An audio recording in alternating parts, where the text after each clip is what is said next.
Hello. Once again, we have another cold front, as you can tell.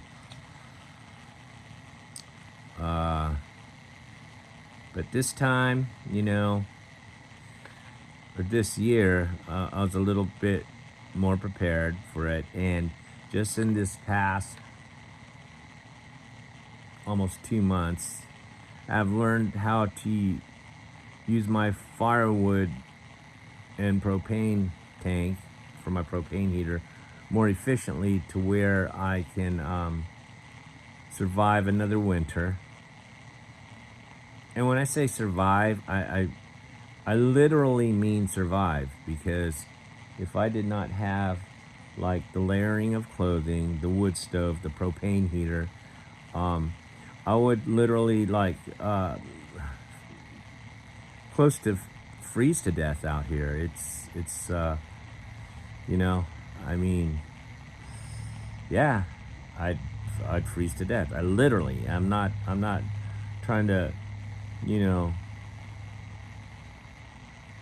make this look all like, oh, he's just making it up and he's getting over dramatic. No, it's real. It's but um, before my my friend, who I call my mystery angel, before she sent me 2 ricks or half a quart of firewood, I was really in panic mode because I was kind of running short on firewood, thinking, and this was all in January, still like near the beginning of January, and I was thinking, man, I'm gonna have to go out there and cut up more firewood in this cold, which sucks, and you know, I mean, yeah, the thought of that, it no, no, but because I went through that, I learned how to use my firewood more efficiently. Now, there are times when I can use enough firewood to where it gets pretty hot in here, even though the air escapes, because as you can see, I have no insulation or anything. Um, it could get pretty hot in here.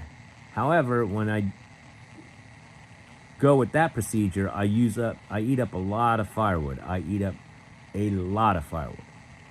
So, what I've learned is how to conserve firewood by heating this place up just enough.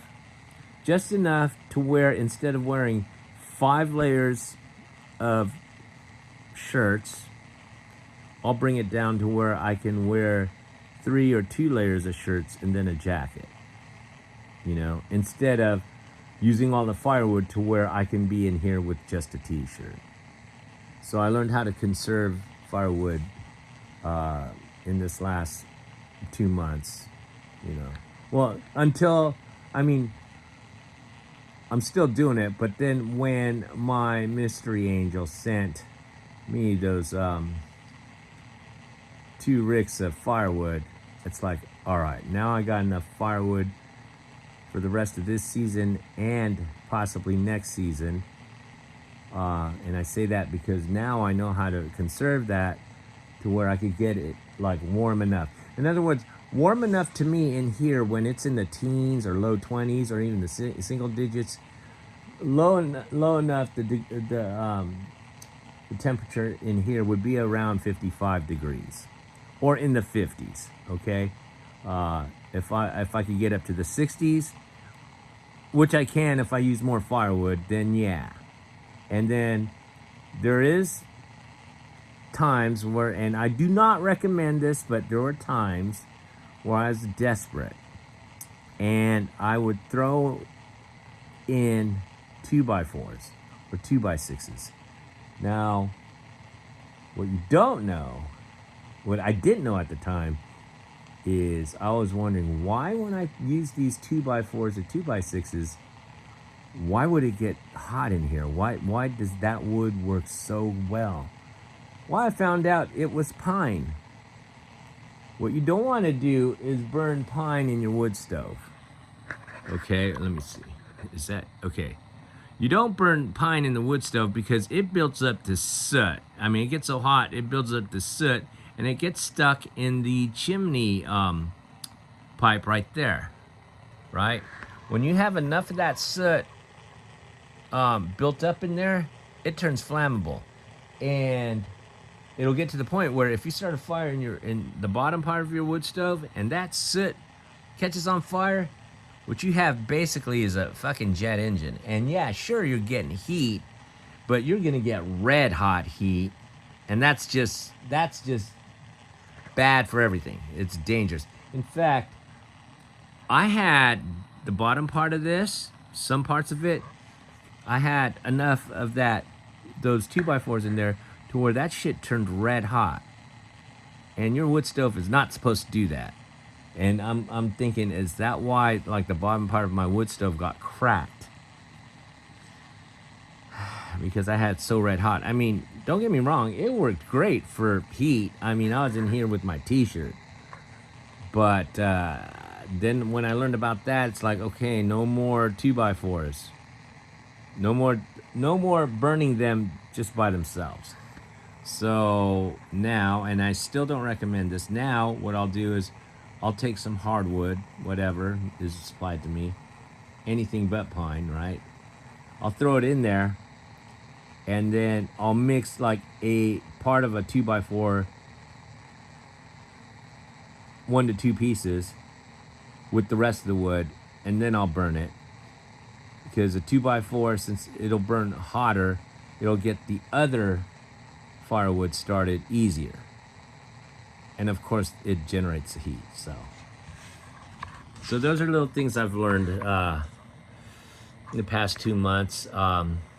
If for some reason I have to spend a fucking third winter with no power or anything, I'm more prepared.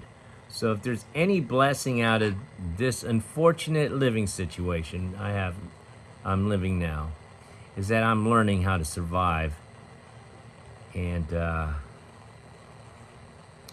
maybe those skills will come in handy if or when the power grid of this whole nation goes down, and we have total fucking chaos because things got out of hand and people got too greedy. The government falls, that kind of apocalyptic bullshit.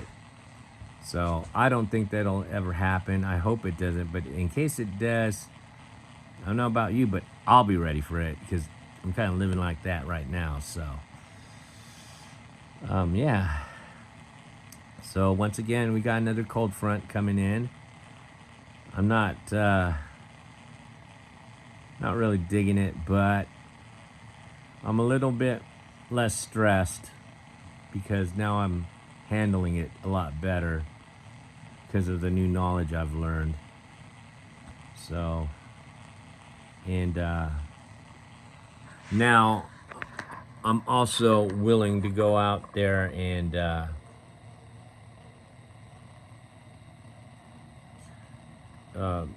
like try to collect more firewood. Like the other day, a tree fell. It was a dead tree, a really large tree, and it was blocking the road going up towards my sister's house, and I couldn't get through. It was a huge tree, so kind of had to get that tree out of the way. Luckily, my UTV has a winch, because there's no way I could have moved it physically. However, some of the branches, thick branches on this tree broke out. The tree was about 20, 30 foot high, pretty thick, about maybe 10 inches diameter, maybe even more. It was a dead tree, but because we had powerful winds and all that rain, it softened up the tree trunk, and the wind just pushed it over, and it fell, and it just basically exploded on the ground where there was like branches everywhere. So I picked up whatever branches I could get, and boom, I got firewood without having to use a chainsaw or any kind of saw or an axe, you know, to cut down the tree and cut off the branches. It was all done by nature. So when I see opportunities like that, you got to go for it, man. It's like my back is so fucking screwed up, and so is my shoulder. My right shoulder is totally acting up now. I think I'm gonna have to go back to the doctors and get that taken care of. Maybe get another cortisone shot. So I gotta go ahead and prepare for that. So I'm trying to take this second cold front with a little bit more of a positive attitude. Not, it doesn't mean, okay, I'm happy, yeah, all my problems are over. No, they're not over. That my problems are not over. But I'm trying to make it more tolerable, and when I can get it to go that way, I'm just less stressed. And the anger and the rage and the depression is more put back in the brain. You know what I mean? It'll always be there, but it's more like, okay, I right now I ain't got time to be pissed or whatever. I have to take care of myself so I can keep me and my dogs warm again for this second cold front. And then when I'm warmer, I'm just in a better mood. Right. Like since the last cold front we had here, we had about a week and a half, maybe almost 2 weeks of better weather. Now, I'm not going to say it was the greatest weather, but it was better. It wasn't temperatures in the 20s or below that. It was more like 30s. It even got up to 70 like for a day. One day. The rest of the time it was mostly in the 50s or upper 40s, which I'll take. That shit is way better than fucking anything in the 20s and below. And right now, I don't know. It's probably in the upper 20s right now. It's still cold enough. See, it's still cold enough, and you know, I guess I'm taking it a little better. I got stuff to do. I have to go into town for a therapy session, make some errands. You know, I feel a little bit anxiety about that, but it has to be done because no one else will do it for me. So, anyway, so that's today's vlog, venting, whatever. Okay, until the next one.